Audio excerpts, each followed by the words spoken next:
একটু খেয়াল করে শুনেন। আল্লাহু আকবার।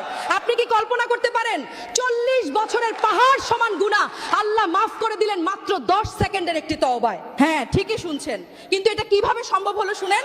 হযরত মুসা আলাইহিস সালামের আমলে অনেক দিন যাবত বৃষ্টি হয় না, ভয়াবহ খরা, আকাশ থেকে এক ফোঁটা পানিও পড়ছে না, মাটি ফেটে চৌচির, মানুষ পশু পাখি গরমে ছটফট করছে। মানুষের কান্নার হাহাকার দেখে হযরত মুসা আলাইহি তার উম্মতদের নিয়ে খোলা মাঠে সালাতুল ইস্তিসকা বা বৃষ্টির নামাজের জন্য দাঁড়ালেন। সবাই ভাবছে আল্লাহর নবী হাত তুলেছেন, এখনই অঝোর ধারায় বৃষ্টি নামবে, কিন্তু হলো তার উল্টোটা। বৃষ্টি তো হলোই না, বরং রোদের তাপ যেন আরো বেড়ে গেল, আগুনের মতো গরম বাতাস বইতে শুরু করলো। নবী মুসা অবাক হয়ে আল্লাহকে জিজ্ঞেস করলেন, হে আল্লাহ, আমরা তোমার কাছে বৃষ্টি চাইলাম আর তুমি তাপ বাড়িয়ে দিলে, কারণটা কি? আল্লাহর পক্ষ থেকে জবাব এলো, মুসা, এই ভিড়ের মধ্যে এমন একজন পাপিষ্ঠ ব্যক্তি আছে যে গত 40 বছর ধরে টানা আমার নাফরমানি করছে। তার একটা গুনাহের কারণে আমি আজ